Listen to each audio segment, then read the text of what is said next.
Bem, meus queridos, vamos lá dar início à epistemologia moderna e contemporânea. Já adianto que a gente vai dar uma ousada aí no livro. Eu vou fazer a leitura de algumas partes que eu acho que vai ser interessante nesse momento. Então, se vocês quiserem me acompanhar aí, a gente vai dar início aí na página 55. Próximo slide aí a gente conversa um pouco mais. Então, meus queridos, aqui na aula de hoje eu vou destacar duas coisinhas. Primeiro, método científico e homem versus natureza.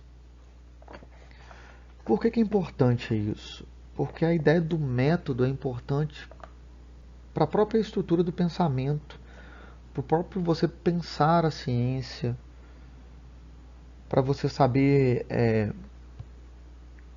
como conciliar as ideias. Vamos botar assim. Eu vou lendo aqui e a gente vai discutindo ao longo aqui das etapas. Mais uma vez, para aqueles que quiserem me acompanhar, eu vou estar aí na página 55, método, aí no caso, método científico. A palavra método tem sua raiz nos termos gregos metai e odos, que significa respectivamente seguir ou estar de acordo e caminho. Portanto, a tradução literal corresponde a seguir um caminho ou estar de acordo a um caminho.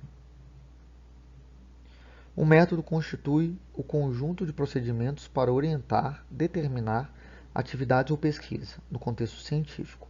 Corresponde à forma de investigação organizada, que tem condição de ser repetida e de se autocorrigir, tendo por objetivo conduzir a resultados válidos. Entre os exemplos, destaca-se os métodos dedutivo, indutivo, matemático e experimental, cada qual desenvolvendo procedimentos próprios, adequados às especificidades dos objetos das diferenças científicas que utilizam. Viram que o método é esse conjunto, né? Que tem que seguir, que tem uma ordem. O método não é uma coisa aleatória. Certinho? Vamos lá para o quarto parágrafo, quarto e o quinto parágrafo, só para a gente fechar essa ideia. As leis apresentam o encadeamento matemático dos fenômenos, permitindo a elaboração de equações para descrevê-los e até prevê-los. As teorias científicas, por sua vez, articulam fatos e leis, demonstrando a relação entre eles. Já teorias filosóficas nem sempre buscam a comprovação empírica, organizando-se pela coerência lógica de suas afirmações. O método indutivo analisa os casos particulares para identificar uma lei geral, observando, por exemplo, que inúmeras baleias lançam leite na água para alimentar seus filhotes, pode-se concluir que todas as baleias são mamíferos. Isso existe um número significativo de observações, considerando diferentes espécies e indivíduos, a fim de estabelecer a validade da generalização. Já o método dedutivo segue o caminho inverso. Parte das leis gerais para explicar casos particulares. Pode explicá-las da seguinte forma: considerando que todo mamífero é um animal, sendo a baleia um mamífero, conclui-se que ela é um animal. Esse tipo de procedimento envolve a reflexão, mas não estabelece novos conhecimentos, apenas demonstra o alcance daquele que já possuímos. Por essa razão, a modernidade, ávida por novos conhecimentos, empunhou-se em desenvolver métodos de pesquisas que fossem pautados pela indução. O que é isso? A gente está falando aí da modernidade, da contemporaneidade. Precisa ter um método para enxergar sobre isso. Você ter, às vezes, um método dedutivo, você usa elementos que você já tem para validar. Então, isso não acrescenta em nada. Essa é a grande chave quando a gente vai discutir o pensamento dessa modernidade. Nós precisamos observar por outras lentes e de lentes racionais, lógicas, através de métodos, para validar uma ideia, um pensamento, uma observação. Certinho? Vamos tentar ver através dessa próxima parte, né, homem versus natureza, que é um pouco longo. Eu vou estar também da mesma forma lendo com vocês, para a gente ver como é que esses métodos eles foram sendo feitos ao longo aí dessa história do homem, principalmente quando a gente está falando da modernidade e da contemporaneidade. Por que a gente fala dessa modernidade e contemporaneidade? Porque elas vão dar degraus para o hoje. A gente está lançando um pensamento racional, um pensamento lógico, um pensamento científico para o hoje. Se a gente pensar da modernidade e contemporaneidade, a gente está falando aí do século 16, 17, onde realmente começa um avanço científico muito forte. Certo? Vamos lendo aí e a gente vai discutindo um pouco sobre. Durante o Renascimento, em especial no século XVI, a Europa viveu momentos de grande efervescência cultural.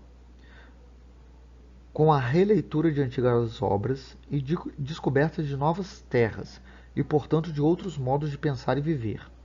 O impacto dessas novas conjunturas sobre os padrões científicos adotados até a Idade Média foi imenso, tanto que no século XVII se tornou palco de reflexões decisivas para o surgimento da chamada ciência moderna, decorrente da afirmação de novos métodos para investigar a natureza. Entre 1609 e 1642, as obras do físico italiano Galileu Galilei, por exemplo, romperam com o modelo aristotélico medieval. Vou só fazer uma pausa aqui. Tem a definição aí no livro de vocês, mas só para mostrar o seguinte: olha como romper a ideia, na verdade, trazer novos elementos para determinadas ideias também é importante. Quando, quando lá no parágrafo anterior falamos sobre a releitura é isso. O homem desse século XVII, ele está no novo palco científico. Então, muitas vezes ele vai usar elementos dos pensamentos anteriores como base, mas não significa que você vai ficar preso a eles. Por isso, mais uma vez, aqui eu falo de novos métodos, novas interpretações. Então vamos lá. Ele descreveu o mundo natural como um livro escrito em caracteres matemáticos, a serem desvendados para que, pela tradição e decorrente da mera especulação racional. Galera, deixa eu só voltar aqui que eu acho que eu dei uma puladinha. Vamos voltar lá.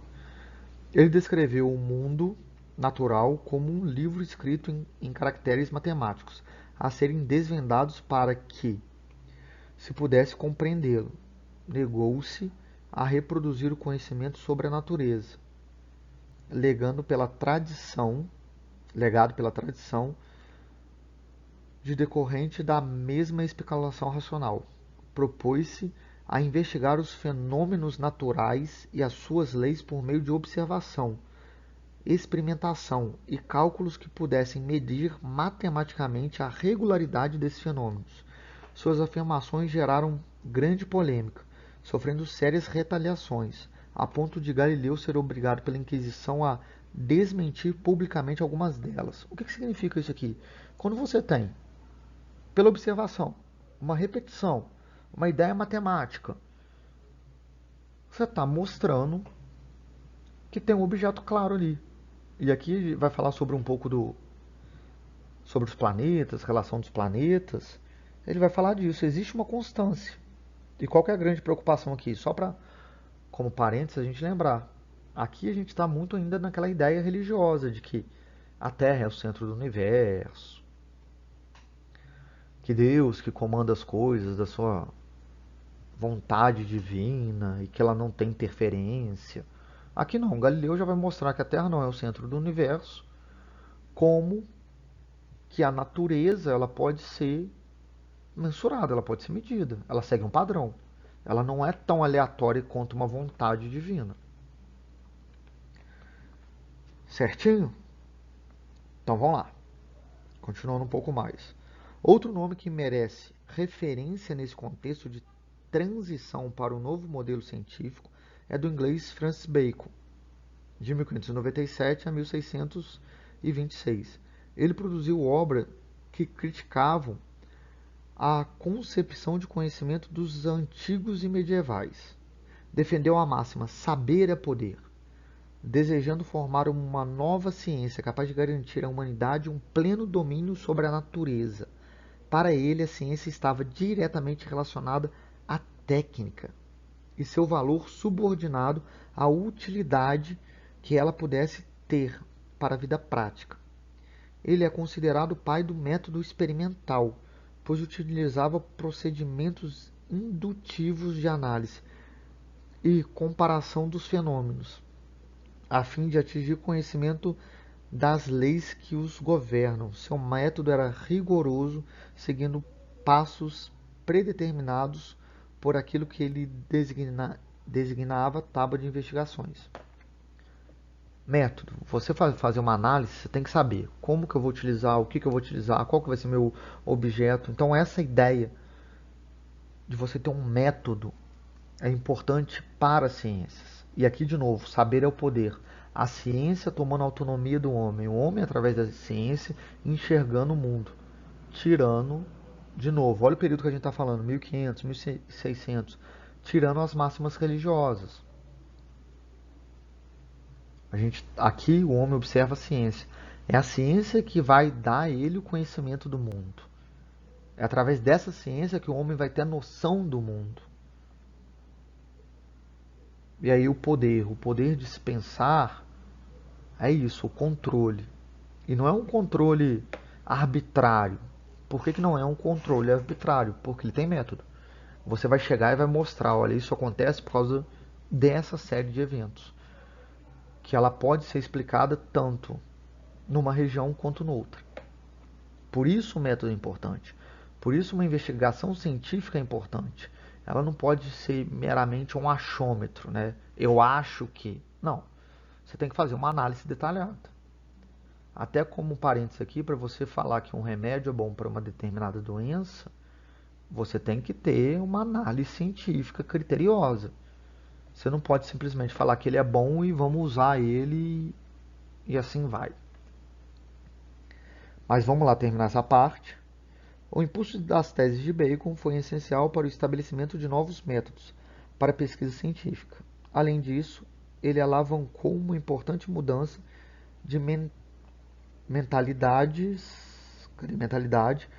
ao propor que a busca do conhecimento científico superasse as limitações individuais e culturais do homem, obstáculo a que se referia com ídolos. Defendendo essa meta, ele imaginou uma espécie de cidade utópica, ou seja, uma cidade idealizada perfeita, voltada ao desenvolvimento da ciência e da técnica, visando as suas aplicações práticas. Chamou-a de Nova Atlântica e a descreveu em uma obra com o mesmo nome. Então, gente, aqui vocês estão vendo, o homem está vencendo a natureza por conhecer a natureza. Através de um método, através de um empenho, através de uma descrição. Isso é importante para a gente entender essa ideia dessa epistemologia moderna e contemporânea. Já adianto para vocês, deem uma olhada aí nesse quadrinho laranja,